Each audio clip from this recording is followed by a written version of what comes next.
ഖുർആൻ കൊണ്ട് ജോലിയാകുന്നതിനേക്കാൾ മുന്തിയ വേറെ ഒരു ജോലിയില്ല, വേറെ ഒരു പണിയില്ല. ഖുർആനിലെ ഒരൊറ്റ ബിസ്മി, ആ ബിസ്മി പഠിപ്പിച്ചതിന് കൂലി കൊടുക്കാൻ ലോകത്തൊരു മുതലാളിക്കും കഴിയൂല. ബിസ്മിയുടെ ഒരൊറ്റ ബാ ഞാനിപ്പോഴും ഓർമ്മിക്കുകയാണ്. ബഹുമാനപ്പെട്ട മർഹൂം കണാരണ്ടി ഉസ്താദ്, അല്ലാഹു അവിടുത്തെ ദർജ വർദ്ധിപ്പിച്ചു കൊടുക്കട്ടെ. ഞാൻ അവിടുത്തെ ഇങ്ങനെ സദസ്സിൽ വന്ന് ഇരുന്ന് കേൾക്കുന്ന എന്റെ കുട്ടിക്കാലം. അന്നൊരു ദിവസം ഉസ്താദ് വാളിൽ പറയുകയാണ്, ഖുർആനിന്റെ മഹത്വം പറയുമ്പോ പറയാണ്, ബിസ്മില്ലാഹിർ റഹ്മാനിർ റഹീം എന്നത് എഴുതി കൊടുക്കാൻ വേണ്ടി ഇബ്നു അതാഇസ്ലാഹി സിക്കന്ദരി റളിയല്ലാഹു അൻഹു ഒരു പിഞ്ഞാണം കൊണ്ടുവരാൻ പറഞ്ഞു. പിഞ്ഞാണം കൊണ്ടുവരാൻ പറഞ്ഞത് എന്തിനാണ്? ഖുർആനിൽ അല്പം എഴുതിയിട്ട് അത് മയച്ച് കുടിക്കാൻ വേണ്ടി കൊടുക്കാനാണ്. നമ്മളെ പഴയ കാലത്ത് എഴുതി കൊടുക്കാന്ന് പറയും. അങ്ങനെ എഴുതി കൊടുക്കാൻ ഒരു പിഞ്ഞാണം കൊണ്ട് കൊടുത്തു. ഞാൻ ഒരു കിതാബിലും ഇന്നുവരെയും അത് കണ്ടിട്ടില്ല. കണാരണ്ടി ഉസ്താദിന്റെ വാതിൽ കേട്ടതാണ്. ഉസ്താദ് അവറുകൾ അന്ന് പറഞ്ഞതാണ്, അന്ന് ഖുർആൻ എഴുതി കൊടുക്കാൻ പിഞ്ഞാണം കൊണ്ട് കൊടുത്തു. ഇബ്നു അതാഇല്ലാഹി സിക്കന്ദരി റളിയല്ലാഹു അൻഹു ബിസ്മിയുടെ ബാ എഴുതി തുടങ്ങുമ്പോൾ പിഞ്ഞാണം പൊട്ടിപ്പോയി. വീണ്ടും വേറൊരു പുതിയ പിഞ്ഞാണം കൊണ്ട് കൊടുത്തു. ബഹുമാനപ്പെട്ടവര് ബിസ്മില്ലാഹിയുടെ ബാ എഴുതും, ആ പിഞ്ഞാണവും പൊട്ടിപ്പോയി. വേറെ ഒരു പിഞ്ഞാണം കൊണ്ട് കൊടുത്തു, അതും ബാ എഴുതുമ്പോഴേക്ക് പൊട്ടിപ്പോയി. പിന്നെ മഹാനവറുകൾ അല്പം വെള്ളമോ മറ്റോ മന്ത്രിച്ചു കൊടുത്തു. ഇബ്നു അതാഇല്ലാഹി സിക്കന്ദരി റളിയല്ലാഹു അൻഹു എഴുതുന്ന ഒരു ബിസ്മിയുടെ ബാ താങ്ങാൻ കഴിയുന്ന പ്ലേറ്റ് ഇല്ല. ഖുർആനിൽ അല്ലാഹ് പറഞ്ഞില്ലേ, അതാ പർവ്വതത്തിന്റെ മേലെ ഇറങ്ങിയാൽ പൊട്ടിപ്പിളർന്നു പോകും എന്ന് റബ്ബ് പറഞ്ഞില്ലേ? ഓരോരുത്തരും അത് കൈകാര്യം ചെയ്യുമ്പോൾ ആളുകളുടെ മഹത്വം അനുസരിച്ച് അതിന് ഫലമാണ്. അതുകൊണ്ടാണ് സഹീഹുൽ ബുഖാരിയിൽ വിഷം തീണ്ടിയിട്ട് ബോധമില്ലാതെ കിടക്കുന്ന നാട്ടിലെ പ്രധാനിയെ ഫാത്തിഹ ഓതി മന്ത്രിച്ചപ്പോൾ സന്തോഷത്തോടെ ആരോഗ്യത്തോടെ എഴുന്നേറ്റ് നിൽക്കുന്നു. നമ്മൾ ചിലപ്പോൾ ഓതിയിട്ട് ഫലം കാണാത്തത് നമ്മുടെ കുഴപ്പമാണ്, ഖുർആനിന്റെ കുഴപ്പമല്ല. ആ ഖുർആനെ സംബന്ധിച്ച് ഹദീസിൽ വന്നില്ലേ, ലൗ കുതിബൽ ഖുർആനു ഫീ ഇഹാബിൻ, ഒരു തോലിൽ ഖുർആൻ എഴുതിയിട്ട് അതാ എന്നിട്ട് അതിന് ശേഷം ആ എഴുതിയത് തീയിലിടപ്പെട്ടാൽ ثم ألقي في النار محترقا,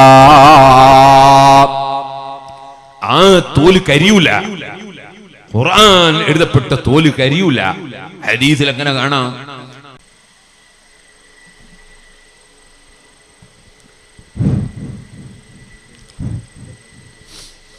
السلام عليكم. أعوذ بالله من الشيطان الرجيم. بسم الله الرحمن الرحيم. الحمد لله رب العالمين. نشهد أن لا إله إلا الله ونشهد أن محمدًا عبده ورسوله. اللهم صل وسلم وبارك على رسولك وحبيبك سيدنا محمد وعلى آل وأصحاب سيدنا ومولانا محمد وعلى جميع الأنبياء والمرسلين ومن اقتدى بهديهم إلى يوم الدين.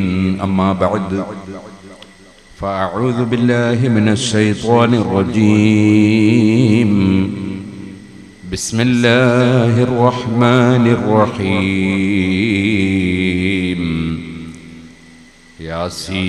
ياسين والقرآن الحكيم إنك لمن المرسلين على صراط مستقيم. صدق الله العلي العظيم. صدق وبلغ رسوله النبي الكريم.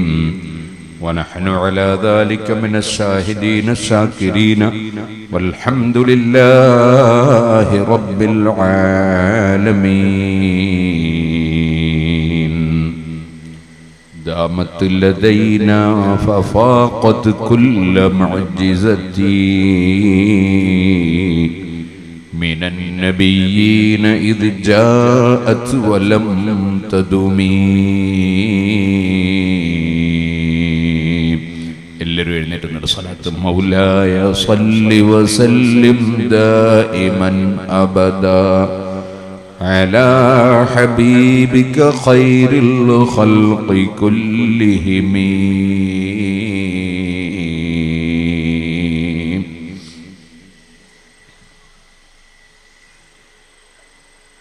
ആദരണീയരായ സയ്യിദ് ത്വാഹ തങ്ങൾ സഖാഫി അവറുകൾ, മറ്റ് സാദാത്തുക്കൾ, ആലിമീങ്ങൾ, മുഅ്മിനീങ്ങൾ, മുഅ്മിനാത്തുകൾ, പ്രിയപ്പെട്ട യുവാക്കൾ, സുഹൃത്തുക്കൾ, അല്ലാഹുവിൻ്റെ മഹത്തായ അനുഗ്രഹം കൊണ്ട് അല്ലാഹുവിൻ്റെ പരിശുദ്ധ ഖുർആൻ അല്ലാഹു സുബ്ഹാനഹു വ തആല ഇറക്കി. ഖുർആൻ ഇറക്കിയിട്ട് എത്രയോ നൂറ്റാണ്ടുകൾ കഴിഞ്ഞു. ആ പരിശുദ്ധ ഖുർആൻ ഖിയാമത്ത് നാൾ വരെ സംരക്ഷിക്കും എന്ന് അല്ലാഹു തആല അവന്റെ ഖുർആനിൽ പ്രഖ്യാപിക്കുകയും ചെയ്തു. അല്ലാഹു ഖുർആൻ സംരക്ഷിക്കൽ എങ്ങനെയാണ്? അത് എല്ലാ വിധത്തിലുമാണ്.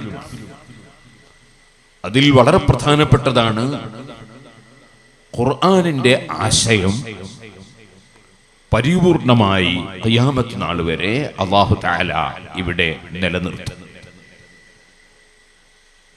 ഖുർആൻ അനുസരിച്ച് ജീവിക്കുന്ന ഒരു സമൂഹം ഖിയാമത്ത് നാൾ വരെ ഉണ്ടാകും. ലാ തസൂലു ത്വാഇഫത്തും മിൻ ഉമ്മത്തി ളാഹിരീന അലൽ ഹഖ് ലാ യദുർറുഹും മൻ ഖാലഫഹും. അഷ്റഫുൽ ഖൽഖ് സല്ലല്ലാഹു അലൈഹി വസല്ലമ തങ്ങൾ പറഞ്ഞു, പരിശുദ്ധ ഖുർആൻ അനുസരിച്ച് സത്യത്തിന്റെ മേൽ ജീവിക്കുന്ന ഒരു വിഭാഗം ഖിയാമത്ത് നാൾ വരെ ഉണ്ടാകും. ഖിയാമത്ത് നാൾ വരെ സത്യത്തിന്റെ മേൽ ജീവിക്കുന്ന ഒരു വിഭാഗം ഉണ്ടാകും. അങ്ങനെ ഒരു വിഭാഗത്തെ ഖുർആൻ അനുസരിച്ച് ജീവിക്കുന്നവരായി അല്ലാഹു ഖിയാമത്ത് നാൾ വരെ നിലനിർത്തും. മറ്റൊന്ന്, പരിശുദ്ധ ഖുർആനിൽ എല്ലാവരും ഇങ്ങോട്ട് ശ്രദ്ധിക്കാം, വേറെ ഒന്നും ശ്രദ്ധിക്കാതെയും സംസാരിക്കാതെയും സ്ത്രീകളും പുരുഷന്മാരും ഒക്കെ പറയുന്ന കാര്യം നമ്മുടെ ഇൽമാണല്ലോ, അത് നല്ല അതബോടെ ഗുരുത്വത്തോടെ കേൾക്കേണ്ട വിഷയമാണ്. അല്ലാഹു തആല എല്ലാവർക്കും നമ്മുടെ നാട്ടിലും ഈ സ്ഥലത്തും നമ്മുടെ കുടുംബങ്ങളിലും നമ്മുടെ യുവാക്കളിലും പ്രായമുള്ളവരിലും സ്ത്രീകളിലും പുരുഷന്മാരിലും കുട്ടികളിലും നമ്മുടെ എല്ലാ വിഷയത്തിലും അല്ലാഹു എല്ലാ ഖൈറും ബർക്കത്തും വർദ്ധിപ്പിച്ചു തരുമാറാകട്ടെ. സുഹൃത്തുക്കളെ, ഖുർആൻ അനുസരിച്ച് ജീവിക്കുന്ന ഒരു വിഭാഗം ഖിയാമത്ത് നാൾ വരെ ഉണ്ടാകും. മറ്റൊന്ന്, പരിശുദ്ധ ഖുർആൻ അതിന്റെ ഒരു വള്ളിക്ക് പുള്ളിക്ക് വ്യത്യാസമില്ലാതെ ഖിയാമത്ത് നാൾ വരെ അത് നിലനിൽക്കും. വേറെ ഒരു മുഅ്ജിസത്തുകൾക്കും അങ്ങനെ ഒരു മഹത്വം ഇല്ല. മുമ്പ് കാലത്ത് അമ്പിയാക്കൾക്ക് തൗറാത്ത്, ഇഞ്ചീൽ, സബൂർ അങ്ങനെ പല ഗ്രന്ഥങ്ങളും ഇറങ്ങിയിട്ടുണ്ട്. അതൊക്കെ അള്ളാഹുവിന്റെ ഗ്രന്ഥങ്ങളാണ്. അതിൽ പറഞ്ഞതൊക്കെ സത്യമാണെന്ന് വിശ്വസിക്കൽ നമുക്ക് നിർബന്ധമാണ്. വിശ്വസിച്ചില്ലെങ്കിൽ നമ്മുടെ ഈമാനിന് കേടുവരുന്നതാണ്. എന്നാൽ ഇപ്പോൾ നമുക്ക് ഒറിജിനൽ തൗറാത്ത് കിട്ടുകയില്ല, ഒറിജിനൽ ഇഞ്ചീൽ കിട്ടുകയില്ല, ഒറിജിനൽ സബൂർ കിട്ടുകയില്ല. അതെല്ലാം ആരെല്ലാമോ ഏതെല്ലാമോ ഭാഷകളിലേക്ക് മാറ്റി അവരുടെ വകയിൽ പലതും കൂട്ടിയും കുറച്ചും എഴുതി വെച്ചത് അല്ലാതെ 100% അംഗീകരിക്കാൻ പറ്റുന്ന വിധത്തിൽ പൂർണ്ണമായി സംരക്ഷിക്കപ്പെട്ടിട്ടില്ല. ഇതുപോലെ അമ്പിയാക്കൾക്ക് അപ്പോൾ വന്നിരുന്ന മുഅ്ജിസത്തുകൾ ഉണ്ട്. മൂസാ നബി അലൈഹിസ്സലാമിന്റെ വടി, അതുപോലെ ബഹുമാനപ്പെട്ട സാലിഹ് നബി അലൈഹിസ്സലാമിന്റെ ഒട്ടകം, വലിയ അത്ഭുതങ്ങളാണ്. പക്ഷേ ഇപ്പോൾ ആ ഒട്ടകത്തെ നമുക്ക് കാണാൻ ഇല്ല. മൂസാ നബി അലൈഹിസ്സലാമിന്റെ വടി, അതിന്റെ അത്ഭുതം ഇപ്പോൾ കാണുന്നില്ല. മഹാനായ മുഹമ്മദുർ റസൂലുള്ളാഹി സല്ലല്ലാഹു അലൈഹി വസല്ലം തങ്ങൾക്ക് തന്നെ പല സമയങ്ങളിലും പലർക്കും ബോധ്യപ്പെടുത്താൻ വേണ്ടി ഉണ്ടായ ധാരാളം മുഅ്ജിസത്തുകൾ ഉണ്ട്. ജാഅത് ലിദഅവതിഹിൽ അസ്ജാറു സാജിദതൻ തംശി ഇലൈഹി അലാ സഖിം ബിലാ ഖദമി. നബി സല്ലല്ലാഹു അലൈഹി വസല്ലം വിളിച്ചപ്പോൾ മരം നന്നായി നടന്ന് നബി സല്ലല്ലാഹു അലൈഹി വസല്ലം സമീപത്ത് വന്ന് അല്ലാഹുവിന്റെ റസൂൽ പറഞ്ഞതുപോലെ നിന്നുകൊടുത്തു. അതുപോലെ പല ജീവികളും സംസാരിച്ചു. ചന്ദ്രൻ കൈകൊണ്ട് ചൂണ്ടിയപ്പോൾ മക്കയിലെ മുശ്രിക്കീങ്ങൾ ഞങ്ങൾ നബിയാണ് എന്നതിന് തെളിവ് വേണം എന്ന് ആവശ്യപ്പെട്ടപ്പോൾ കൈകൊണ്ട് മേൽഭാഗത്തേക്ക് ചൂണ്ടിയപ്പോൾ ചന്ദ്രൻ പിളർന്നതായി എല്ലാവരും കണ്ടു. അങ്ങനെ അൽബദുറു ശുഖ്ഖ ബി അംരിഹി വശംസു ഇദ് ഗർബത് ലഹു റുദ്ദത് ബിഗൈരി തറദ്ദുദി.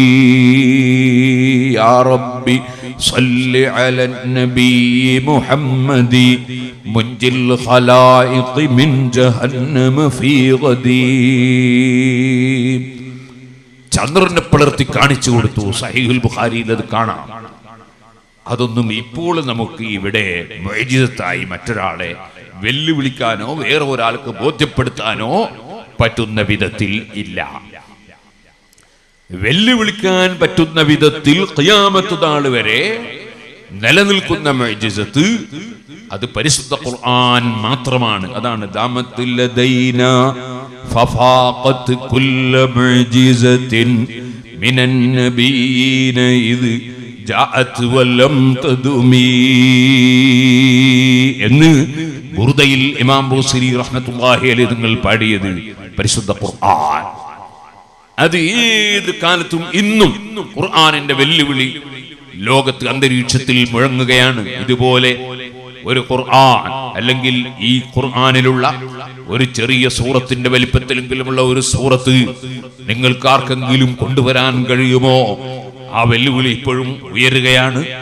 ആർക്കും ഇസ്ലാമിന്റെ ഒരു ശത്രുവിനും ഖുർആനിന്റെ ഒരു വിമർശകനും ഇന്നുവരെ ആ വെല്ലുവിളി നേരിടാൻ കഴിഞ്ഞിട്ടില്ല. ആ നിലക്ക് എന്നും വെല്ലുവിളി സ്വഭാവത്തോടുകൂടി നിലനിൽക്കുന്ന ഒരേ ഒരു മുഅ്ജിസത്ത് അതാണ് പരിശുദ്ധ ഖുർആൻ. ആ പരിശുദ്ധ ഖുർആൻ അതില്ലാതെ ഒരു മുസ്ലിമിന് ജീവിതം ഇല്ല. പരിശുദ്ധ ഖുർആനിലെ ഏറ്റവും ബഹുമാനമുള്ള സൂറത്താണ് സൂറത്തുൽ ഫാത്തിഹ. ആ സൂറത്തുൽ ഫാത്തിഹ ഏത് മനുഷ്യരും ഒരു ദിവസം ബുദ്ധിയും ശുദ്ധിയുമുണ്ടെങ്കിൽ ഖിബിലക്ക് തിരിഞ്ഞ് അതേ 17 പ്രാവശ്യം സൂറത്തുൽ ഫാത്തിഹ ഒരു ദിവസം ഓതണം. ഏകദേശം 7 മണിക്കൂറോളം ഒരു ദിവസം ഒരു മനുഷ്യന് ഉറക്കം സംഭവിക്കും, അല്ലെങ്കിൽ ഉറങ്ങേണ്ടി വരും. ആ 7 കഴിച്ച് ബാക്കിയുള്ള 17 മണിക്കൂറിൽ 1 മണിക്കൂറിന് ഒരു ഫാത്തിഹ ഓതിയിരിക്കണം പരിശുദ്ധ ഖുർആനിൽ നിന്ന് സൂറത്തുൽ ഫാത്തിഹ. അതുപോലെ നമുക്കറിയാം, നമ്മൾ ആര് മരിച്ചാലും ആ മരിച്ച മയ്യത്തിന് പുറത്തു കൊടുക്കാൻ വേണ്ടി നിസ്കാരം നിർവഹിക്കുന്നു. ആ നിസ്കാരം നിർവഹിക്കുമ്പോൾ സൂറത്തുൽ ഫാത്തിഹ ഓതിയിട്ട് വേണം, സലാത്തും ചൊല്ലിയിട്ട് വേണം ആ മയ്യത്തിന് പുറത്തു കൊടുക്കണേ എന്ന് പറയാൻ ഖുർആൻ മുൻനിർത്തിയിട്ടാണ് മരിച്ച മയ്യത്തിന് വേണ്ടിയുള്ള ദുആ. ഇനിയൊരു മയ്യത്തിനെ കൊണ്ടുപോയി ഖബറിൽ വെച്ചാൽ ഖബറിൽ വെച്ച് ചോദിക്കുന്ന ചോദ്യങ്ങളുണ്ട്. ആ ചോദ്യത്തിൽ ഒരു ചോദ്യം, വമാ ഇമാമുക, നീ പിന്തുടരുന്ന ഗ്രന്ഥം ഏതാണ്? നീ പിന്തുടരുന്ന, നീ ഫോളോ ചെയ്യുന്ന, നീ പിന്തുടരുന്ന നിന്റെ ഗ്രന്ഥം എന്താണ്? അപ്പോൾ വൽ ഖുർആനു ഇമാമീ, ഖുർആനാണ് എൻ്റെ ഇമാം. ഖുർആൻ ഫോളോ ചെയ്തുകൊണ്ടാണ്, ഖുർആൻ പിന്തുടർന്നുകൊണ്ടാണ് എൻ്റെ ജീവിതം എന്ന് ആ ഖബറിൽ നിന്ന് മറുപടി പറയേണ്ടി വരും. പറഞ്ഞവനെ രക്ഷപ്പെടുകയുള്ളൂ. അവിടെയും ഖുർആൻ വരികയാണ്. ഇനി നിങ്ങൾ നോക്കൂ, പടച്ചറബിന്റെ കോടതിയിൽ മുഴുവൻ ആളുകളെയും ഹാജരാക്കപ്പെടുന്ന ദിവസം, ലാ തസ്ഉലു ഖദമ ബിനി ആദമ ഹത്താ യുസ്അല അൻ ഖംസിൻ, 5 കാര്യങ്ങളെ സംബന്ധിച്ച് ചോദ്യം ചെയ്യപ്പെടാതെ ഒരു മനുഷ്യന്റെ കാലും നീങ്ങൂല, നീക്കി വെക്കാൻ കഴിയൂല. ആ കോടതിയിൽ വെച്ച് അതാ ചോദിക്കുന്ന ഒരു ചോദ്യമാണ്, അൻ ഉംരിഹി ഫീമ അഫ്നാ, ആയുസ് ഏത് വിഷയത്തിലാണ് തീർത്തു കളഞ്ഞത്? വഅൻ ശബാബിഹി ഫീമ അബ്ലാ, യുവത്വം ഏത് വിഷയത്തിലാണ് നശിപ്പിച്ചു കളഞ്ഞത്? വഅൻ മാലിഹി മിൻ ഐന ഇക്തസബഹു വഫീമ അൻഫഖാ, നിന്റെ ധനം നീ എങ്ങനെയാണ് സമ്പാദിച്ചത്? നിന്റെ ധനം ഏത് വിഷയത്തിലാണ് ചെലവഴിച്ചത്? അതിന്റെ മറുപടി പറയാതെ ഒരു മനുഷ്യന്റെ കാലും നീക്കിവെക്കാൻ കഴിയില്ല. വഅൻ ഇൽമിഹി മാദാ അമില ഫീമാ അലിമ, അറിഞ്ഞതനുസരിച്ച് എന്താണ് പ്രവർത്തിച്ചത്? അതിന് മറുപടി പറയാതെ ഒരാളെ കാലും നീക്കിവെക്കാൻ കഴിയില്ല. ഈ 5 കാര്യങ്ങൾ ചോദ്യം ചെയ്യപ്പെടുന്ന റബ്ബിന്റെ കോടതിയിൽ മനുഷ്യന് രക്ഷപ്പെടാനുള്ള ഏറ്റവും വലിയ ഒരു മാർഗം പരിശുദ്ധ ഖുർആനാണ്. ഖുർആൻ ഓതിയവൻ, ഖുർആൻ അനുസരിച്ച് ജീവിച്ചവൻ, ഖുർആൻ അല്ലാഹുവേ എന്നെ ഓതിയവനാണവൻ, എന്നെ ബഹുമാനിച്ചവനാണവൻ, എന്നെ അംഗീകരിച്ചവനാണവൻ, എന്നെ ഫോളോ ചെയ്തവനാണവൻ, അതുകൊണ്ടവനെ ശിക്ഷിക്കല്ലേ. പരിശുദ്ധ ഖുർആൻ ഗുണമായി സാക്ഷി നിൽക്കുന്നവർ, ഖുർആൻ ശഫാഅത്ത് ചെയ്യുന്നവർ രക്ഷപ്പെട്ടുപോയി. അവിടെയും ഖുർആൻ, ആ പരിശുദ്ധ ഖുർആൻ സ്വർഗത്തിലെത്തിയാൽ ഏറ്റവും നല്ല ഈണത്തോടെ ഖുർആൻ ആ സ്വർഗത്തിൽ നിന്ന് കേൾക്കുകയാണ്. എന്തൊരു മധുരമുള്ള ഓത്താണ്. അവിടെയും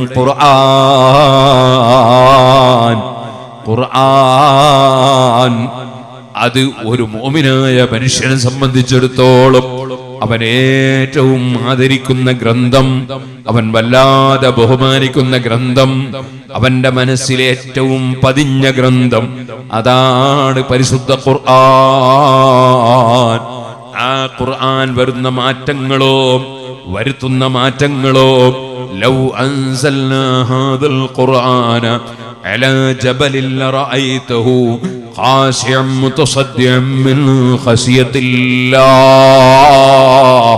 നല്ല കടുകടുത്ത പാറ കൊണ്ടുള്ള വലിയ മല, ആ മലയുടെ മേലെ ഖുർആൻ ഇറക്കുകയാണെങ്കിൽ പടച്ചവനെ ഭയപ്പെട്ട് പൊട്ടിപ്പിളർന്നു പോകുമെന്നാണ് ഖുർആൻ തന്നെ പറയുന്നത്. വല്ലാത്ത ഫലമുള്ള ഗ്രന്ഥം പരിശുദ്ധ ഖുർആൻ. അത് ഓതി മന്ത്രിക്കുമ്പോൾ വിഷം ഇറങ്ങുകയാണ്.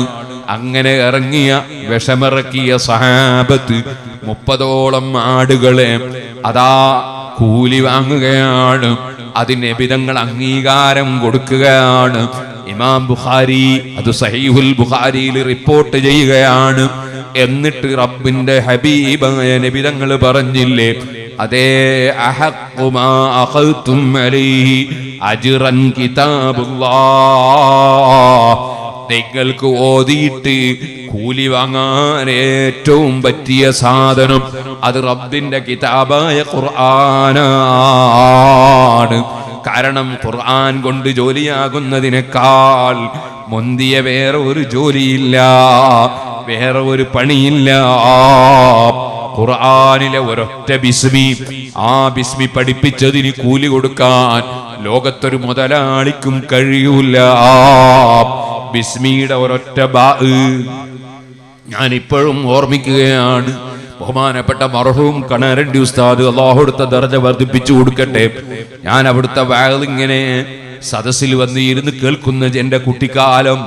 അന്നൊരു ദിവസം ഉസ്താദ് വാളിൽ പറയുകയാണ്, ഖുർആനിന്റെ മഹത്വം പറയുമ്പോ പറയാണ്, ബിസ്മില്ലാഹിർ റഹ്മാനിർ റഹീം എന്നത് എഴുതി കൊടുക്കാൻ വേണ്ടി ഇബ്നു അതാഇസ്ലാഹി സിക്കന്ദരി റളിയല്ലാഹു അൻഹു ഒരു പിഞ്ഞാണം കൊണ്ടുവരാൻ പറഞ്ഞു. പിഞ്ഞാണം കൊണ്ടുവരാൻ പറഞ്ഞത് എന്തിനാണ്? ഖുർആനിൽ അല്പം എഴുതിയിട്ട് അത് മയച്ച് കുടിക്കാൻ വേണ്ടി കൊടുക്കാനാണ്. നമ്മളെ പഴയ കാലത്ത് എഴുതി കൊടുക്കാന്ന് പറയും. അങ്ങനെ എഴുതി കൊടുക്കാൻ ഒരു പിഞ്ഞാണം കൊണ്ട് കൊടുത്തു. ഞാൻ ഒരു കിതാബിലും ഇന്നുവരെയും അത് കണ്ടിട്ടില്ല. കണാരണ്ടി ഉസ്താദിന്റെ വാതിൽ കേട്ടതാണ്. ഉസ്താദ് അവറുകൾ അന്ന് പറഞ്ഞതാണ്, അന്ന് ഖുർആൻ എഴുതി കൊടുക്കാൻ പിഞ്ഞാണം കൊണ്ട് കൊടുത്തു. ഇബ്നു അതാഇല്ലാഹി സിക്കന്ദരി റളിയല്ലാഹു അൻഹു ബിസ്മിയുടെ ബാ എഴുതി തുടങ്ങുമ്പോൾ പിഞ്ഞാണം പൊട്ടിപ്പോയി. വീണ്ടും വേറൊരു പുതിയ പിഞ്ഞാണം കൊണ്ട് കൊടുത്തു. ബഹുമാനപ്പെട്ടവര് ബിസ്മില്ലാഹിയുടെ ബാ എഴുതും, ആ പിഞ്ഞാണവും പൊട്ടിപ്പോയി. വേറെ ഒരു പിഞ്ഞാണം കൊണ്ട് കൊടുത്തു, അതും ബാ എഴുതുമ്പോഴേക്ക് പൊട്ടിപ്പോയി. പിന്നെ മഹാനവറുകൾ അല്പം വെള്ളമോ മറ്റോ മന്ത്രിച്ചു കൊടുത്തു. ഇബ്നു അതാഇല്ലാഹി സിക്കന്ദരി റളിയല്ലാഹു അൻഹു എഴുതുന്ന ഒരു ബിസ്മിയുടെ ബാ താങ്ങാൻ കഴിയുന്ന പ്ലേറ്റ് ഇല്ല. ഖുർആനിൽ അല്ലാഹ് പറഞ്ഞില്ലേ, അതാ പർവ്വതത്തിന്റെ മേലെ ഇറങ്ങിയാൽ പൊട്ടിപ്പിളർന്നു പോകും എന്ന് റബ്ബ് പറഞ്ഞില്ലേ. ഓരോരുത്തരും അത് കൈകാര്യം ചെയ്യുമ്പോൾ ആളുകളുടെ മഹത്വം അനുസരിച്ച് അതിന് ഫലമാണ്. അതുകൊണ്ടാണ് സഹീഹുൽ ബുഖാരിയിൽ വിഷം തീണ്ടിയിട്ട് ബോധമില്ലാതെ കിടക്കുന്ന നാട്ടിലെ പ്രധാനിയെ ഫാത്തിഹ ഓതി മന്ത്രിച്ചപ്പോൾ സന്തോഷത്തോടെ ആരോഗ്യത്തോടെ എഴുന്നേറ്റ് നിൽക്കുന്നു. നമ്മൾ ചിലപ്പോൾ ഓതിയിട്ട് ഫലം കാണാത്തത് നമ്മുടെ കുഴപ്പമാണ്, ഖുർആനിന്റെ കുഴപ്പമല്ല. ആ ഖുർആനെ സംബന്ധിച്ച് ഹദീസിൽ വന്നില്ലേ, ലൗ കുതിബൽ ഖുർആനു ഫീ ഇഹാബിൻ, ഒരു തോലിൽ ഖുർആൻ എഴുതിയിട്ട് അതാ എന്നിട്ട് അതിന് ശേഷം ആ എഴുതിയത് തീയിലിടപ്പെട്ടാൽ ثم ألقي في النار محترقا, ആ തോല് കരിയൂല. ഖുർആൻ എഴുതപ്പെട്ട തോല് കരിയൂല. ഹദീസിൽ അങ്ങനെ കാണാം എന്ന് വിചാരിച്ചിട്ട് ഇപ്പൊ നമ്മളാരെങ്കിലും ഖുർആൻ എഴുതിയിട്ട് കൊണ്ടുപോയിട്ടാൽ ചിലപ്പോൾ കരിഞ്ഞെന്ന് വരും, ചിലപ്പോൾ കരിഞ്ഞില്ല എന്ന് വരാം, കരിഞ്ഞെന്ന് വരും. നമ്മളങ്ങനെ എഴുതിയിട്ട് പരിശോധിക്കാനും വെല്ലുവിളിക്കാനൊന്നും പാടില്ല. അത് വേറൊരു വിഷയമാണ്. നബി തങ്ങൾ പറഞ്ഞതിന്റെ മാന എന്താണ്? അതിന്റെ മാന പണ്ഡിതന്മാര് പലതൽക്കും വിശദീകരിച്ചു. ചിലപ്പോ എല്ലാം കത്തിയിട്ട് മുസ്ഹഫ് മാത്രം കത്താതെ ചില സ്ഥലത്ത് ബാക്കിയാകാറുണ്ട്. അങ്ങനെ ചില സംഭവങ്ങളുണ്ട്. എന്നാൽ അതിന്റെ ഒരു മാന പണ്ഡിതന്മാര് പറഞ്ഞു, ഖുർആൻ എഴുതിയ തോല് തന്നെ കരിയൂലെങ്കിൽ പിന്നെ ഖുർആൻ മനഃപ്പാഠമാക്കിയവര്, ഖുർആൻ അനുസരിച്ച് ജീവിക്കുന്നവര്, ഖുർആൻ മനസ്സിലേക്ക് ശരിക്കും കടത്തിയവര്, അവരല്ലാന്റെ നരകത്തിലിട്ട് കരിക്കൂല. അതാണ് ആ ഹദീസിന്റെ ഒരു വിശദീകരണം എന്ന് ഇമാമിങ്ങൾ പറഞ്ഞു. അപ്പൊ ഞാൻ പറഞ്ഞു വരുന്നത്, ആ പരിശുദ്ധ ഖുർആൻ അതനുസരിച്ച് ജീവിക്കാൻ അള്ളാഹു നമുക്ക് തൗഫീഖ് നൽകട്ടെ. അനസ് റളിയല്ലാഹു അൻഹു പറഞ്ഞു, ശഅബാൻ മാസമായാൽ മുസ്ലിമീങ്ങളെ പതിവ്, സഹാബത്തിന്റെ കാലത്ത് ഉള്ള പതിവ്, ഇൻകബൂഇലൽ മസാഹിഫി, അവർ മുസ്ഹഫിലേക്ക് മുഖം കുത്തും. ശഅബാനിൽ തന്നെ ധാരാളം ഖുർആൻ ഓതും. ശഅബാൻ മാസം അള്ളാഹുവിനോട് പറഞ്ഞു, പഠിച്ചവനെ, റജബ് വലിയ ബഹുമാനമുള്ള മാസം ഒരു ഭാഗത്ത്, റമദാൻ വലിയൊരു ബഹുമാനമുള്ള മാസം ഇപ്പുറത്ത്, ഞാൻ ഇതിന്റെ നടുവിലാണല്ലോ അല്ലാഹ്, എന്താ നീ എന്നെ കൊണ്ട് ഉദ്ദേശിച്ചത്? അള്ളാഹു പറഞ്ഞു, നിന്നിൽ ഞാൻ ഖുർആൻ ഓത്ത് വെച്ചിരിക്കുന്നു. ഖുർആൻ ഓത്ത് നിന്നിൽ ധാരാളം ഓതുന്ന ആളുകൾ ഉണ്ടാവും. അതുകൊണ്ട് ഞാൻ പറയാണ്, ശഅബാൻ മാസം കുറച്ചേ ബാക്കിയുള്ളൂ. ഖുർആൻ ധാരാളം ഇപ്പൊ തന്നെ ഓതണം. റമദാൻ ആകാത്ത കയറി ഇപ്പൊ തന്നെ ധാരാളം ഖുർആൻ ഓതണം. മുൻഗാമികളായ മഹാന്മാർ അങ്ങനെയാണ്. ഈ മഹത്തായ പരിശുദ്ധ ഖുർആൻ, അതിലുള്ള എല്ലാ ആശയങ്ങളും ശരിയായ ആശയം, ലോകത്തൊരാൾക്കും തെറ്റ് കണ്ടുപിടിക്കാൻ പറ്റാത്ത ആശയം. അതാണല്ലോ യാസീൻ വൽ ഖുർആനിൽ ഹകീം. ഈ ഭദ്രമായ ഖുർആൻ സാക്ഷി. ഖുർആനിനെ സത്യം ചെയ്ത് പറയട്ടെ, ഇന്നക ലമിനൽ മുർസലീൻ. ഓ നബിയേ, തങ്ങൾ നിശ്ചയമായും അല്ലാഹു നിയോഗിച്ച മുർസലീങ്ങളിൽപ്പെട്ട ആളാണ്. ഖുർആനാണ് അതിന് സാക്ഷി. നബി തങ്ങൾ റസൂലാണ് എന്നതിന്റെ തെളിവ് ഖുർആനാണ്. ഇതിനെയാണ് വേറൊരു സൂറത്തിലും അല്ലാഹു തആല പറഞ്ഞ അർറഹ്മാനു അല്ലമൽ ഖുർആൻ. റഹ്മാനായ അല്ലാഹു ഖുർആനിനെ അടയാളമാക്കി വെച്ചു. നബി സല്ലല്ലാഹു അലൈഹി വസല്ലം അല്ലാഹുവിന്റെ റസൂലാണെന്നതിന്റെ അടയാളമാണ് ഖുർആൻ. അപ്പൊ ഖുർആൻ എന്ന് പറയുന്നത് ഒരു മുസ്ലിമിനെ സംബന്ധിച്ചിടത്തോളം ഏറ്റവും അവൻ ആദരിക്കുന്നു. ഒന്നുമില്ലാതെ തൊടാൻ പറ്റൂല, ജനാബത്തോടുകൂടി ഓതാൻ പറ്റൂല, ഹൈലുള്ള സ്ത്രീക്ക് ഓതാൻ പറ്റൂല. ഇങ്ങനെ എല്ലാ ബഹുമാനവും നൽകുന്ന ഖുർആൻ. ഇന്നാളൊരു ദിവസം കുറ്റ്യാടിയിൽ നമ്മളെ പുതിയ പള്ളി നിർമ്മിച്ചിട്ട് അതിന് ശേഷം ഒരാൾ കാണാൻ വന്നു. നമ്മുടെ ഈ ഭാഗത്തുള്ള ഒരാളാണ്. അദ്ദേഹം വന്നിട്ട് കണ്ടുപോയതിന് ശേഷം എന്നോട് പറഞ്ഞു, പള്ളിയിൽ മുസ്ഹഫ് വെക്കാനുള്ള സ്ഥലമില്ലാത്തത് കൊണ്ട് ഇങ്ങനെ ജനലുമിലൊക്കെ മുസ്ഹഫ് വെച്ചിട്ട് വല്ലാത്തൊരു സങ്കടം ഉസ്താദേ. അതിനെത്താ പൈസ വേണ്ടി വെച്ചാൽ ഞാൻ തരും, നിങ്ങൾ പെട്ടിയൊക്കെ ഉണ്ടാക്കണം, അതിന് വേണ്ട സംവിധാനം ചെയ്യണം. പെട്ടി ഇങ്ങനെ വെച്ചോണ്ടിരിക്കുകയാണ്, പൈസ അയാളോട് വാങ്ങിയില്ല, ഇൻഷാ അല്ലാഹ് വാങ്ങണം. ഞാൻ പറഞ്ഞു വരുന്നത്, ഖുർആനെ ബഹുമാനിക്കാത്ത ഒരൊറ്റ മോമിനും ഉണ്ടാവില്ല. നമ്മൾ ഖുർആൻ നല്ല ബഹുമാനത്തോടെ വെക്കണം. ഇടയ്ക്ക് ഞാൻ പറയാണ്, നമ്മളെ വീട്ടിലൊക്കെ ചിലപ്പോ ഈ ബർത്ത് അടിച്ചിട്ടുണ്ടാവും. ഈ ബർത്ത് അടിച്ച് വാർത്ത ചില വീടുകളുണ്ടാവും. പഴയ പായ, പഴയ സാധനങ്ങൾ, ചൂല്, ഇങ്ങനത്തെ പലതും അതിന്റെ മുകളിൽ ബർത്തിന്റെ മുകളിൽ കൊണ്ടുവെക്കും. കൂട്ടത്തിൽ പഴയ മുസ്ഹഫും കൊണ്ടുപോയി വെക്കും ചിലർ. ഒരിക്കലും അങ്ങനെ വെക്കാൻ പാടില്ല. മുസ്ഹഫ് അത്തരത്തിലുള്ള പഴയ സാധനം വെക്കണ്ട. പഴയ മുസ്ഹഫ് ആയിക്കോട്ടെ, എന്നാലും അത് വെക്കുന്നത് നമുക്ക് ഓതാൻ പറ്റാത്തതാണെങ്കിൽ തന്നെ വളരെ ബഹുമാനാദരവോടുകൂടി നല്ല വൃത്തിയുള്ള സ്ഥലത്ത് മാത്രമേ മുസ്ഹഫ് വെക്കാൻ പാടുള്ളൂ. അല്ലെങ്കിൽ വലിയ മുസീബത്തിറങ്ങും. മുസ്ഹഫിനോട് വലിയ ബഹുമാനം, ആദരവ് പ്രകടിപ്പിക്കണം. കൈ പിടിക്കും വരെ കഴിയുന്നതും നെഞ്ഞോട് കൂട്ടിപ്പിടിക്കണം. ഒതുവില്ലാതെ എടുക്കാൻ പറ്റൂല, തൊടാൻ പറ്റൂല. ആദരവെല്ലാം നമ്മൾ പ്രകടിപ്പിക്കണം. ഇപ്പോഴേ നമ്മുടെ ഈമാൻ അല്ലാഹു തആല നമുക്ക് സലാമത്താക്കി തരും. അല്ലാഹു നമുക്ക് എല്ലാവർക്കും ഈമാൻ സലാമത്താക്കി തരണം. ഖുർആൻ അത് ഖിയാമത്ത് നാൾ വരെ മനപ്പാഠമാക്കുന്ന ധാരാളം ആളുകളെയും അല്ലാഹു തആല വെച്ചു. ലോകത്ത് ഏറ്റവും കൂടുതൽ മനപ്പാഠമുള്ള ഗ്രന്ഥം പരിശുദ്ധ ഖുർആൻ. എത്ര ലക്ഷക്കണക്കിന് ആളുകൾക്കാണ് ആദ്യം മുതൽ അവസാനം വരെ മനപ്പാഠം. അങ്ങനെ ഒരു ഗ്രന്ഥം ലോകത്ത് വേറെ എവിടെയുമില്ല, ഉണ്ടാവുകയില്ല. ആ മഹത്തായ പരിശുദ്ധ ഖുർആൻ മനപ്പാഠമാക്കുന്ന ഒരു സ്ഥാപനം ഇവിടെ അൽഹംദുലില്ലാഹ് ഈ നാട് അല്ലാഹു ഒരുപാട് ബർക്കത്ത് ചെയ്ത നാടാണ്. ഇതിന്റെ പരിസരങ്ങളും അല്ലാഹു വലിയ ബർക്കത്ത് ചെയ്ത നാടാണ്. നമ്മുടെ നാട്ടിൽ എല്ലാ ബർക്കത്തുകളും അല്ലാഹു തആല നിലനിർത്തി തരികയും കൂടുതൽ അഭിവൃദ്ധി തരികയും ചെയ്യുമാറാകട്ടെ. ഇവിടെ അൽഹംദുലില്ലാഹ് പഴയകാലത്തെയുള്ള പള്ളിയുണ്ട്, പഴയകാലത്തെയുള്ള ഖബർസ്ഥാനിയുണ്ട്, പഴയകാലത്തെ സുന്നത്ത് ജമാഅത്തിന്റെ മോമിനീങ്ങളാണ്. വേറെ ഒരു പുത്തനാശയക്കാരും അല്ലാഹുവിന്റെ തൗഫീഖ് കൊണ്ട് നമ്മുടെ ഈ മഹല്ലത്തിലും ഈ പ്രദേശത്തിലും ഇല്ല. എല്ലാവരും സുന്നത്ത് ജമാഅത്തിൽ വിശ്വസിക്കുന്നവരാണ്. അൽഹംദുലില്ലാഹ് ഈ പ്രദേശത്ത് അല്ലാഹുവിന്റെ പരിശുദ്ധ ഖുർആൻ സദാ സമയവും ഓതി മനപ്പാഠമാക്കുന്ന ഒരു സ്ഥാപനം, അതും നമ്മളും നമ്മുടെ മുൻഗാമികളും കിടക്കേണ്ടുന്ന ഖബർസ്ഥാനിനോട് ചേർന്ന് നമുക്ക് നിർമ്മിക്കാൻ സാധിച്ചാൽ അതൊരു വലിയ നിഅമത്താണ് എന്നത് ആരെയും പറഞ്ഞറിയിക്കേണ്ടതില്ല. കാരണം ഖബറിന്റെ അടുത്ത് ഖുർആൻ ഓതുക എന്ന് പറഞ്ഞാൽ അതിന് വലിയ ബഹുമാനമാണ്. ഖബറിലുള്ളവർക്ക് വലിയ കാര്യം ലഭിക്കുന്നതാണ്. ഇദാ ഖുരിയൽ ഖുർആനു ഫസ്തമിഉ ലഹു വഅൻസിതു ലഅല്ലക്കും തുർഹമൂൻ. ഖുർആൻ കേട്ടാൽ തന്നെ റഹ്മത്ത് ലഭിക്കുമെന്ന് ഖുർആൻ തന്നെ പറഞ്ഞു. ഖുർആൻ കേട്ടാൽ അതുകൊണ്ട് നമുക്ക് റഹ്മത്ത് ലഭിക്കും. അപ്പോൾ ഈ മഖ്ബറയുടെ സമീപത്ത് ഇവിടെ ഖുർആൻ മനപ്പാഠമാക്കുന്ന ഒരു സ്ഥാപനം നിർമ്മിക്കാൻ വേണ്ടി എൻ്റെ അടുത്ത് ഈ സ്ഥലം കച്ചവടം ചെയ്ത സമയത്ത് തന്നെ എന്നോട് ഇവിടെയുള്ള 1-2 ആളുകൾ ഇങ്ങനെ ഒരു സ്ഥലം ഞങ്ങൾ എടുത്തിട്ടുണ്ട്, അഡ്വാൻസ് കൊടുത്തിട്ടുണ്ട് എന്ന് പറഞ്ഞു. ഞാൻ ഈ സ്ഥലം കണ്ടപ്പോൾ എനിക്ക് നല്ല സന്തോഷം തോന്നി. അപ്പോഴേ എൻ്റെ മനസ്സിലുണ്ടായിരുന്നു ഇവിടെ ഖുർആൻ മനപ്പാഠമാക്കുന്ന സ്ഥാപനം വളരെ ഹൈറാണെന്നുണ്ടായിരുന്നു. ഈ അടുത്ത് നമ്മുടെ പ്രവർത്തകന്മാർ 1-2 ആളുകൾ വന്ന് അതിനെപ്പറ്റി മുഷാവറ ചെയ്തപ്പോൾ ഞാൻ പറഞ്ഞു നമുക്ക് ഖുർആൻ മനപ്പാഠമാക്കുന്ന സ്ഥാപനം തന്നെ ആരംഭിക്കാം എന്ന് അഭിപ്രായം പറഞ്ഞു. അത് അവരും സ്വീകരിച്ചു, നിങ്ങളും സ്വീകരിച്ചു. അൽഹംദുലില്ലാഹ്. അല്ലാഹു സുബ്ഹാനഹു വ തആല നല്ല ഒരു ഖുർആൻ മനപ്പാടാക്കുന്ന സ്ഥാപനം ഇവിടെ നിർമ്മിച്ച് അവിടെ വെച്ച് മക്കൾ ഖുർആൻ മനപ്പാടമാക്കി.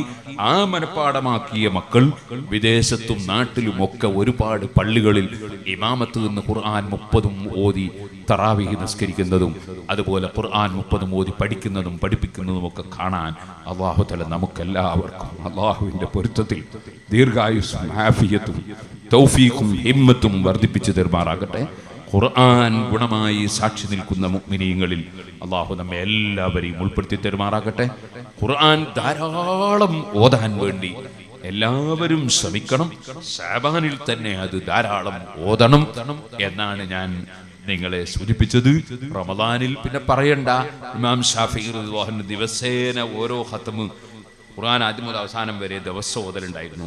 റമദാനായാൽ രാത്രിയിൽ ഖുർആൻ തീർത്തു ആദ്യം മുതൽ അവസാനം വരെ ഓതും. പകല് വേറി. അതൊരു കറാമത്താണ്, നമ്മളെ കൊണ്ട് കഴിയൂല. അത് വലിയൊരു കറാമത്താണ്. ഓരോരുത്തർക്ക് അല്ലാഹു തആല കൊടുക്കുന്ന കഴിവല്ലേ.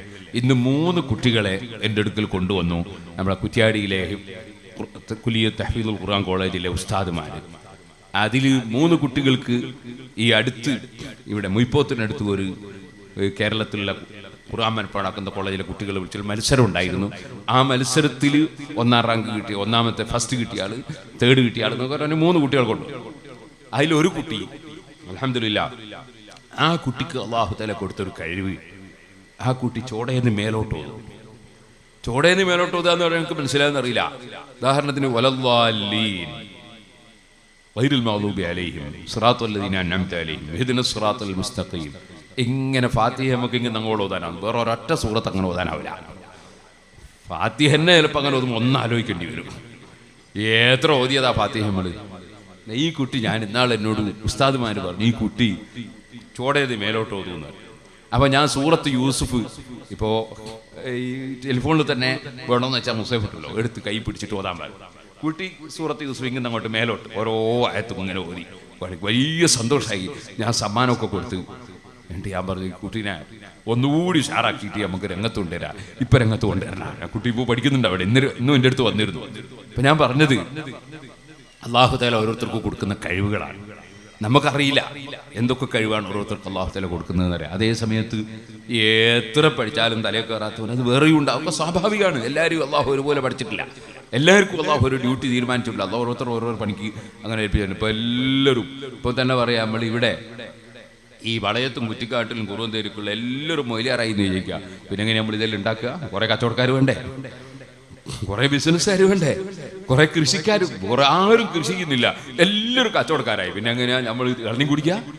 നമ്മളെങ്ങനെയാണ് ചോറ് തിന്നുക? കുറേ കൃഷിക്കാർ വേണം, കുറേ കച്ചവടക്കാർ വേണം, കുറേ തൊഴിലാളികൾ വേണം, എല്ലാം വേണം, എല്ലാവരും വേണം. എല്ലാവരും ഉണ്ടാകുമ്പോഴേ അല്ലാഹുവിൻ്റെ ദീനും നടക്കുള്ളൂ, ദുനിയാവും നടക്കുള്ളൂ. അപ്പൊ അല്ലാഹു തആല നമുക്ക് വലിയ നിഅമത്ത് ചെയ്ത ഈ പ്രദേശത്ത്, ഈ നാട്ടിലും പരിസരങ്ങളിലുമുള്ള എല്ലാ മുഅ്മിനീങ്ങളും ഒരു ഭിന്നതയും ഇല്ലാതെ എല്ലാവരും ചെറിയ ചെറിയ എന്തെങ്കിലും അഭിപ്രായ വ്യത്യാസങ്ങളോ അല്ലെങ്കിൽ ചെറിയ ചെറിയ എന്തെങ്കിലും ഈ സംഘടനാപരമായ ആശയങ്ങളോ അതൊക്കെ മറന്നു കളയണം. മുഅ്മിനീങ്ങൾക്കിടയിൽ അതിന്റെ പേരിലൊന്നും തെറ്റുണ്ടാകാൻ പാടില്ല. മുഅ്മിനീങ്ങൾക്കിടയിൽ ഒരിക്കലും പരസ്പരം മിണ്ടാത്തവരോ പരസ്പരം കണ്ടാൽ തിരിഞ്ഞു കളയുന്നവരോ പരസ്പരം സലാം ചൊല്ലാൻ മടക്കാത്തവരോ അതൊന്നും മുഅ്മിനീങ്ങളിൽ ഉണ്ടാകാൻ പാടില്ല. മുഅ്മിനീങ്ങളിൽ അങ്ങനെ ഉണ്ടാകണമെങ്കിൽ കള്ളുടിക്കുന്നവനായോണ്ട് ഞാനോട് മിണ്ടൂല, അല്ലെങ്കിൽ കടുത്ത വ്യഭിചാരി ആയതുകൊണ്ട് മിണ്ടൂല, അല്ലെങ്കിൽ അവൻ അള്ളാഹുവിന്റെ റസൂൽ സല്ലല്ലാഹു അലൈഹി വസല്ലം സാധാരണ മനുഷ്യരാണെന്ന് പറഞ്ഞു മുജാഹിദ് ആയതുകൊണ്ട് മിണ്ടൂല, അല്ലെങ്കിൽ ആദം നബി അലൈഹി സ്വലാം മഹാകുറ്റം ചെയ്തു തന്നെ മൗദൂദിന്റെ ആളായതുകൊണ്ട് ജമാഅത്ത് ഇസ്ലാമിക്കാനായതുകൊണ്ട് ഞാനോ സലാം മടക്കൂല. അതൊക്കെ പറ്റും. അത് അള്ളാഹിന്റെ ദീനിനു വേണ്ടി, അള്ളാഹ്ക്ക് വേണ്ടിയാണ്. വ്യക്തിപരമായ വിഷയത്തിന് വേണ്ടി നമ്മൾ ആരുമായിട്ടും തെറ്റാൻ പാടില്ല. എല്ലാവരും നല്ല ഐക്യത്തോടെ സന്തോഷത്തോടെ നല്ല മനസ്സോടെ വിശാല മനസ്സോടെ ജീവിക്കണം. അതാണ് ഖുർആനിന്റെ ആശയം. ഒരാൾ ഇങ്ങോട്ട് തെറ്റ് ചെയ്താൽ ഇത് ഫബില്ലത്തി ഹിയ അഹ്സൻ, നന്മ കൊണ്ട് തിന്മയെ ഉപരോധിക്കണം. ഇങ്ങോട്ട് തിന്മ ചെയ്താലും അങ്ങോട്ട് തിന്മയല്ല, അതിനെ നന്മ കൊണ്ട് ഉപരോധിക്കണം.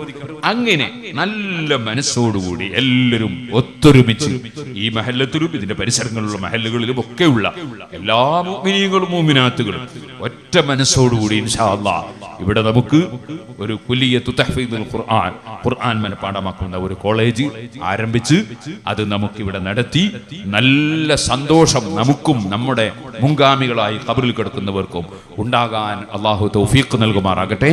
അതിവിടെ പ്രഖ്യാപിക്കുകയാണ് നിങ്ങളെല്ലാവരുടെയും സമ്മതത്തോടുകൂടി. ഇനി അത് നമുക്ക് വിജയിപ്പിക്കണമെങ്കിൽ എന്ത് വേണം ഞാൻ പറയണ്ടല്ലോ. ഏറ്റവും പ്രധാനമായി നമുക്ക് സ്ഥലം, തൽക്കാലത്തേക്ക് ഈ സ്ഥലത്ത് കയറി പരിപാടി നടത്താൻ അതിന്റെ ഉടമസ്ഥന്മാരെ നമുക്ക് സമ്മതം തന്നതാണ്. ഇത് രജിസ്റ്റർ ചെയ്തിട്ടില്ല എന്നാണ് എന്റെ അറിവ്, അല്ലേ? ചെയ്തിട്ടില്ല. ഇത് രജിസ്റ്റർ ചെയ്യണം. പക്ഷേ ഇത് നമുക്ക് വിൽപ്പന നടത്തിയവർ അൽഹംദുലില്ലാഹ് ഒരുപാട് ദിവസമായി നമ്മളെ കാത്തിരുന്നു. അവർക്ക് അല്ലാഹു തആല അവർക്കും കുടുംബത്തിനും അല്ലാഹു ഖൈറും ബർക്കത്തും ചെയ്യട്ടെ.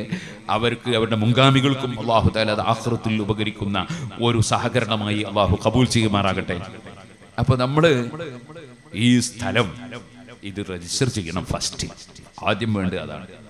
അതിന് എല്ലാവരും നല്ല ഇഖ്ലാസോടെ ഞാൻ സ്വർഗത്തിൽ സ്ഥലം വാങ്ങുകയാണ് എന്ന് നിയ്യത്ത് ചെയ്തിട്ട് എല്ലാവരും സ്ഥലം തരണം. ഫസ്റ്റ് സ്ഥലം കിട്ടിയാലല്ലേ ബാക്കി കാര്യം ചെയ്യാൻ പറ്റുള്ളൂ. നമ്മൾ കുറ്റ്യാടി സിറാജുൽ ഹുദ ഓല ഷെഡ് കെട്ടി 19 സെന്റ് സ്ഥലത്ത് ആദ്യം തുടങ്ങുമ്പോൾ ഇതുപോലെ തന്നെ സ്ഥലം വിട്ടുവാങ്ങിയതാണ്, രജിസ്റ്റർ ചെയ്തിട്ടില്ല. അന്ന് പലരോടും പൈസ കടം വാങ്ങിയിട്ട് അവസാനം പിന്നെ രജിസ്റ്റർ ചെയ്തു, പിന്നെ കടം വീട്ടി. ഇങ്ങനെയൊക്കെയാണ്. അത് കുറ്റ്യാടിയിലെ കഥയാണ്, ഒറ്റ ശൂന്യം ഇല്ലാത്ത സ്ഥലത്തുള്ള കഥയാണ്. ഇവിടെ അങ്ങനല്ല. ഇവിടെ റബ്ബിന്റെ ഓഫീസ് കൊണ്ട് ശൂന്യങ്ങളേ ഉള്ളൂ എന്നാണ്. അപ്പൊ ഇവിടെ അങ്ങനെ പോരാ. ഇവിടെ രജിസ്റ്റർ ചെയ്യുന്ന സമയത്ത് ഫുൾ ക്യാഷ് കൊടുത്ത് നമുക്ക് സ്ഥലം രജിസ്റ്റർ ചെയ്ത് വാങ്ങി, എന്നിട്ട് അതിന് നല്ലൊരു പ്ലാനൊക്കെ റെഡിയാക്കി നല്ലൊരു ബിൽഡിങ്ങും കൂടി നമുക്ക് ഉണ്ടാക്കണം. അതിന് സ്ഥലത്തിന് വില പറഞ്ഞപ്പോ 1,55,000 ഉറുപ്പികക്കാണ് ഈ സ്ഥലം കച്ചവടം ചെയ്തത് എന്ന് എന്നോട് പറഞ്ഞു. പറഞ്ഞ ആളുകളെ കൂട്ടത്തിൽ, വന്ന ആളുകളെ കൂട്ടത്തിൽ കച്ചവടം ചെയ്യാൻ വേണ്ടി ഉള്ള വിറ്റ ആളും ഉണ്ടായിരുന്നു. ഞാൻ പറഞ്ഞു അത് പിരിവെടുക്കാൻ വലിയ ബുദ്ധിമുട്ടാണ്. 1,55 എന്ന് പറഞ്ഞാൽ 1,50 എന്ന് പറഞ്ഞാൽ സുഖമാണ്. കാരണം ഒരാൾ ഒരു 10 സെന്റ് ഒരു 15 ലക്ഷം, ഒരാൾ ഒരു 5 സെന്റ് 7 ലക്ഷം, വേറെ ഒരാൾ ഒരു 3 സെന്റ് അപ്പൊ 4.5 ലക്ഷം, പിന്നെ ഒരാൾ ഒരു 2 സെന്റ് അതിന് ഒരു 3 ലക്ഷം, അങ്ങനെ 1 സെന്റ് 1.5 ലക്ഷം. ഇങ്ങനെ ഓരോരുത്തരുടെ കഴിവനുസരിച്ച് വാങ്ങുമ്പോൾ ഒരു 55 എന്ന് പറയുമ്പോൾ ഒരു ബുദ്ധിമുട്ടാണ്. അതുകൊണ്ട് വില നിങ്ങളെ പറഞ്ഞ് കച്ചവടം ചെയ്ത് മാറ്റാൻ വരില്ലല്ലോ. വില അങ്ങനെ തന്നെയാണെങ്കിലും നിങ്ങളെ വകയിൽ ഒരു 5 കുറച്ചിട്ട് 1,50 ആക്കി ചുരുക്കി തരണം എന്ന് ഞാൻ പറഞ്ഞപ്പോ ഇത് വിറ്റ ആളുകൾ അത് സമ്മതിച്ചു. അൽഹംദുലില്ലാഹ്. അല്ലാഹു അവർക്ക് ഖൈറും ബർക്കത്തും തൗഫീഖും ഖുർആനിന്റെ ശഫായത്തും അല്ലാഹു തആല അവർക്കും നമുക്കും കുടുംബങ്ങൾക്കും നൽകുമാറാകട്ടെ. അങ്ങനെ അത് 1,50 ആക്കി ഇങ്ങോട്ട് താഴ്ത്തി. എന്തിനു? നിങ്ങളോടൊക്കെ പിരിവെടുക്കാനുള്ള സൗകര്യത്തിന്. അതുകൊണ്ട് ഇനി പറയാനുള്ളത്, ഇപ്പൊ ഇന്നത്തെ ഈ ഒരൊറ്റ ദിവസം കൊണ്ട് സ്ഥലത്തിന്റെ പൈസ ആകണം. സ്ഥലത്തിന് വലിയ പൈസ ഒന്നും വേണ്ട. 1 സെന്റിന് 1.5 ലക്ഷം ഉറുപ്പിയല്ലേ? അതൊരു വലിയ പൈസ ഒന്നല്ല ഇന്നത്തെ കാലത്ത്. അപ്പൊ അങ്ങനെ ഒരു 45 സെന്റ് ഇതിന്റെ രേഖയിലുണ്ടെന്നാണ് എന്റെ അറിവ്. 45 സെന്റ് സ്ഥലം നമുക്ക് ഇന്ന് ഇവിടുന്ന് റെഡിയാണ്. ഇപ്പൊ നിങ്ങളാരും ഈ ഇങ്ങനെ കീശയിൽ ഇങ്ങനെ കാർഡ് വെച്ചു കൊടുത്താൽ പൈസ പുറത്തു വരുന്ന മെഷീനൊന്നുമല്ല. അപ്പൊ നിങ്ങൾ കയ്യിൽ ഇപ്പൊ ക്യാഷ് ഉണ്ടായിക്കൊള്ളണമെന്നില്ല. ചിലരൊക്കെ തരണമെന്നുള്ള നല്ല നെയ്യത്തിൽ ചെക്കൊക്കെ എഴുതി കൊണ്ടുവന്നവരും ഉണ്ടായിക്കൂടാന്നില്ല. അപ്പോ അവർക്ക് ചെക്ക് തരാം. അതേ സമയത്ത് ഞാൻ പറഞ്ഞത് ഇന്ന് നമുക്കത് പൂർത്തീകരിക്കണം. ഞാൻ വാസ്തവത്തിൽ നാളെ രാവിലെ മുതൽക്ക് കോഴിക്കോട് ഫുള്ള് മീറ്റിംഗ് ആണ്. ഇന്ന് രാവിലെ മുതൽക്ക് ഇതുവരെയും മീറ്റിംഗ് ആണ്. വളരെ ക്ഷീണിതനുമാണ്. ഇന്നലെ ഞാൻ കർണാടകയിലായിരുന്നു. അത് അങ്ങനെ തന്നെ പിന്നെ രാത്രിയാകുമ്പോൾ അവിടെ ഒരു പരിപാടി നടത്തി അങ്ങനെ തന്നെ എയർപോർട്ടിൽ നിന്ന് ദുബായിലേക്ക് പോയി വേണം. ഒരു ദിവസവും ഈ റമദാൻ രൂപ തരാനുമില്ല. അപ്പോൾ പിന്നെ വരുമ്പോലെ വരട്ടെ വിചാരിച്ചിട്ട് ഇവിടെ കൊടുത്താണ്. കാരണം ഈ പ്രദേശത്തോടും എനിക്ക് നല്ല കടപ്പാടുണ്ട്, കൂറുണ്ട്. ഞാൻ ചെറിയ കുട്ടിക്കാലത്ത് തന്നെ ഇവിടെ പലപ്പോഴും വന്ന് പ്രസംഗിച്ചൊക്കെട്ടുണ്ട്. ചെറിയ SSFന്റെ പ്രവർത്തകരായിരുന്ന കാലം മുതൽ നല്ല ബന്ധമുള്ള ഒരു പ്രദേശമാണ്. എല്ലാവരും നമ്മളെ സ്നേഹിക്കുന്നവരും നമ്മളോട് സ്നേഹവും ആദരവും ഒക്കെ പ്രകടിപ്പിക്കുന്നവരുമാണ്. അല്ലാഹു തആല എല്ലാവർക്കും ദുനിയാവും ആഖിറവും വിജയിപ്പിച്ചു തരട്ടെ. അതുകൊണ്ട് ഞാൻ നേരത്തെ പറഞ്ഞിരുന്നു, കുറച്ച് ആളുകൾ സ്റ്റേജിൽ തന്നെ ഞാൻ പലരോടും പറഞ്ഞു, നിങ്ങളൊക്കെ നല്ല കുറച്ച് സെന്റുകൾ എഴുതണം, എന്നിട്ട് വായിക്കണം, എന്നിട്ട് ബാക്കിയുള്ളവരോടും കൂടി പറയണം എന്ന് പറഞ്ഞതനുസരിച്ച് കുറെ ആളുകൾ എഴുതിയിട്ടുണ്ട്. ആ എഴുതിയത് ഇൻഷാ അല്ലാഹ് ഒന്നിവിടെ വായിക്കും. അത് വായിച്ചു കഴിഞ്ഞാൽ ബാക്കി എല്ലാവരും കൂടി പൂർത്തീകരിക്കണം. ഇവിടെ എഴുതിയത് ഏകദേശവും ഈ നാട്ടുകാരായ ഈ മഹല്ലത്തുള്ള ആളുകളാണ് ഞാൻ മനസ്സിലാക്കുന്നു.